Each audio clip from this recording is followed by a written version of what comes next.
आचारसंहिता लागू होण्यासाठी 8 दिवस बाकी. सगळे राजकीय पक्ष निवडणुकीच्या तयारीत लागलेत. भारतीय जनता पक्ष आताच नाही तर सतत निवडणुकीची तयारी करत असते. उमेदवार ठरविण्याची आमची प्रक्रिया आहे. पार्लमेंटरी बोर्ड 2 निर्णय ठरवेल तो आम्ही मान्य करतो. या टेबलवर बसून तयार केलेल्या बातम्या आहेत. भारतीय जनता पार्टीचे कोणतेही जबाबदार नेत्याने एक आकडी जागा देऊ असं त्यांना म्हटलेलं नाही. त्या दोघांचा आणि आमचा प्रस्ताव एकत्र केला जाईल. त्यांची मागणी काय आहे हे विचारात घेऊन सन्मानपूर्वक जागेची वाटणी केली जाईल. महाराष्ट्रातल्या सगळ्या मतदारसंघाचं नावे मी जर त्या बैठकीचा मेंबर असेल तर त्याच्यावर चर्चा केली असेल तर महाराष्ट्रातल्या सगळ्याच मतदारसंघाबाबत आम्ही चर्चा केली आहे. त्याची स्थिती जाणून घेतली. मी राज्याचा अध्यक्ष होतो. आम्ही सगळे एकत्र बसलो. अद्याप उमेदवाराचा निर्णय झालेला नाही. तो अधिकार आम्हाला नाही. पार्लमेंटरी निर्णय घेईल. 45 जागा इंडिया जिंकेल यामध्ये कोणत्याही प्रकारची शंका आम्हाला नाही. हा विषय राज्य पातळीवर चर्चा करतात त्या नेत्यांचा विषय आहे. लंडनला जाऊन देशाच्या लोकशाहीला धोका आहे असं ते म्हणाले. त्यांच्या बोलण्याला गांभीर्य घेण्याचं काही कारण नाही. एकीकडे G20 घेऊन आपले कौतुक करतात आणि हे लंडनमध्ये जाऊन लोकशाहीला धोका असल्याचं म्हणतात. त्यावेळी उद्धव ठाकरेंनी केव्हाही ऑब्जेक्शन घेतलेले नाही. जर ठरवले होते तर त्याच वेळी ऑब्जेक्शन घ्यायचं होतं. पण माझ्याशिवाय सरकार बनत नाही असं चित्र चॅनलवर यायला लागलं तेव्हा त्यांची 2 भाषा बदलली. माझे सगळे चॅनल ओपन आहेत. ही बाळासाहेब महाजनांनी केलेली युती होती. दगाफटका झाला. असंघांशी संगत करून त्यांनी सरकार बनवले. दगाफटका त्यांनी केला, भाजपने नाही. भाजपने कोणताही धोका केलेला नाही. हे त्यांच्या पक्षाला किती यश मिळेल हे आम्ही नाही सांगू शकत. केंद्रीय नेते ठरवतील. एनडीए मिळेल 48 जागा पे हम लढेंगे, 45 जीतेंगे. आज आपल्या नाशिकचे भूमिपुत्र बापू पिंगळे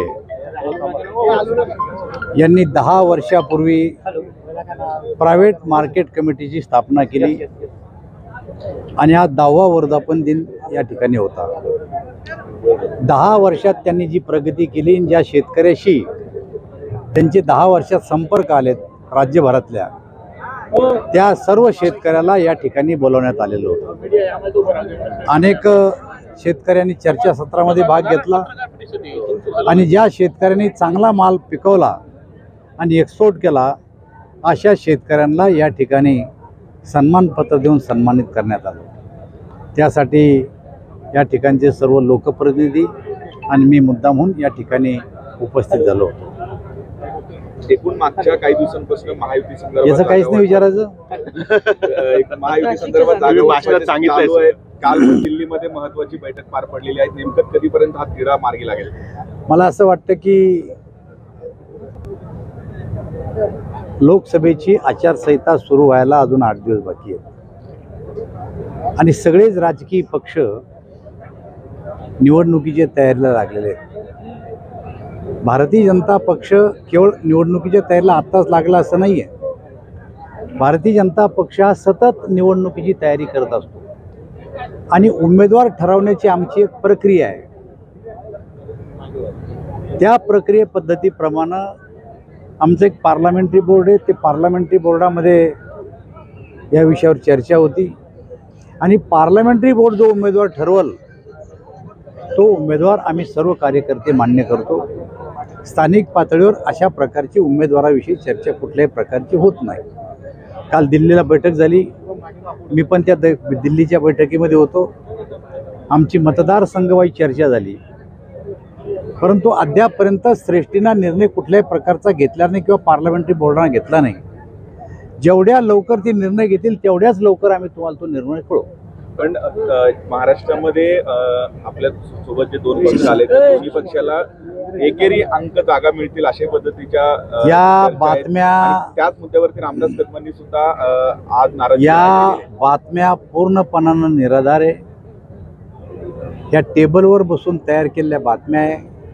भारतीय जनता पक्षाच्या कोण्याही जबाबदार नेत्यानं किंवा त्यांच्यातल्या कोण्याही जबाबदार नेत्यानं एक आकडी जागा आम्ही त्यांना देऊ असं म्हणलेलं नाही.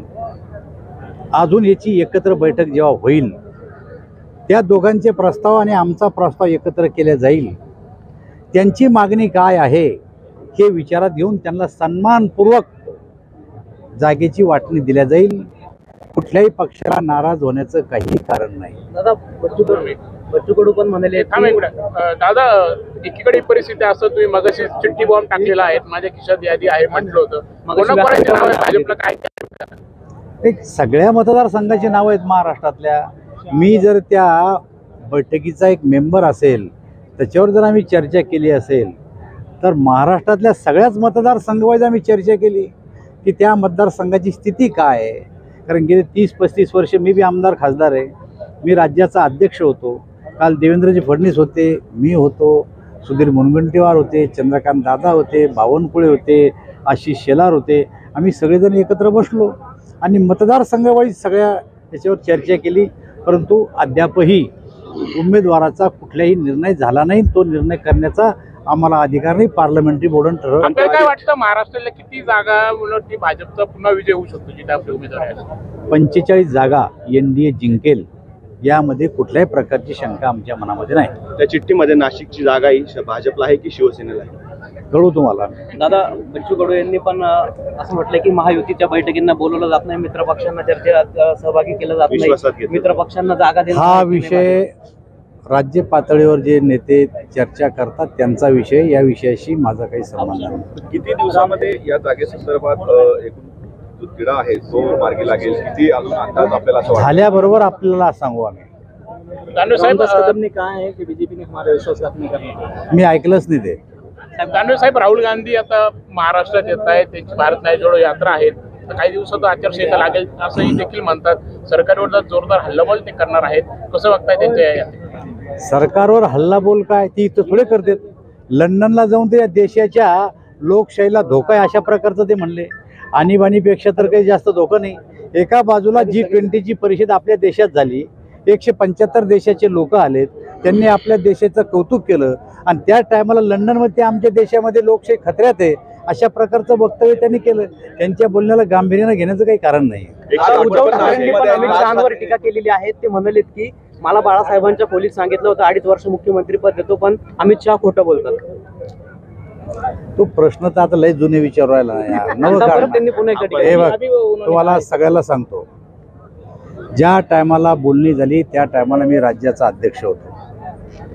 मी, देवेंद्रजी, चंद्रकांत दादा, अमित भाई, आमची जी भारतीय जनता पार्टीची टीम होती, ही टीम या विषयात चर्चेला मातोश्रीवर गेली होती. त्यांनी सुद्धा त्यांचे काही कार्यकर्ते बोलवले होते. गेल्याच्या नंतर चहा पाणी झाल्याच्या नंतर सहजपणानं उद्धव ठाकरे अमित भाईला असं म्हणले, आपण जरा अंदर बैठेंगे 2 मिनिट. ते आत गेले, 20 मिनिटं चर्चा केली आणि बाहेर आले. बाहेर आल्याच्या नंतर त्यांनी सांगितलं, चला आमचं ठरलं, आपण प्रेस कॉन्फरन्स घेऊ. प्रेसमध्ये एवढंच सांगायचं की भाजपनं किती जागा घ्यायच्या आणि शिवसेनेनं किती जागा घ्यायच्या, लोकसभेच्या आणि विधानसभेमध्ये आमची युती राहणार आहे, एवढं ठरलं. आम्ही प्रेसला गेलो, प्रेस कॉन्फरन्स झाली, निवडणुका जाहीर झाल्या. पूर्ण निवडणुकीमध्ये आमच्या नेतृत्वानं आमचे महाराष्ट्राचे पुढचे मुख्यमंत्री हे देवेंद्र फडणवीस असं म्हणलं. त्या स्टेजवर सारे शिवसेनेचे नेते त्यावेळेस होते, पण कोण्याही शिवसेनेच्या नेत्यानं किंवा उद्धव ठाकरेंना कधीही ऑब्जेक्शन घेतलं नाही. जर ठरलेलं होतं तर त्या टायमाला ऑब्जेक्शन घ्यायचं होतं. पण माझ्याशिवाय सरकार बनत नाही असं जेव्हा चित्र यायला लागलं चॅनलवर, तेव्हा 2 वाजता त्यांची भाषा बदलली की माझे सारे चॅनल ओपन आहे. त्याच्या अगोदर बोलले नाहीत ते. ही युती बाळासाहेब ठाकरे आणि महाजनाने केलेली युती होती. 25-30 वर्षे ही युती आमची चालली. दगा दिला, फटका दिला आणि असंघाशी संगत करून दुसऱ्याशी सरकार त्यांनी बनवलं. भारतीय जनता पार्टीनं कुठल्याही प्रकारचा धोका दिलेला नाही. राज ठाकरे देखील नाशिकमध्ये आहेत, राज ठाकरे नाशिकमध्ये आहेत. 18वा वर्धापन दिन त्यांच्या मागच्या काही दिवसांपासून भाजपची जवळीक मनसेची वाढलेली आहे. आगामी महायुतीमध्ये किंवा लोकसभेला ते असतील तुमच्यासोबत? हा निर्णय केंद्रीय नेते घेतील. आमचा लोकसभेत रणशिंग ते नाशिकमधून फुंकणार आहेत का? वाटतं मनसेला कितपत यश भेटू शकतं? असे हे त्यांच्या पक्षाला किती यश मिळेल हे मी नाही सांगू शकत. ते सांगतील, उद्या येतील, त्यांना विचारून घ्या. आप कितनी जगह पे चुनाव लड़ने वाले हैं? कितनी जगह पे? हाँ, यानी कि आपकी बीजेपी NDA मिला के 48 जगह पे लड़ेंगे हम. सप्रेम मराठीसाठी प्रतिनिधी प्रेम जाधव, नाशिक.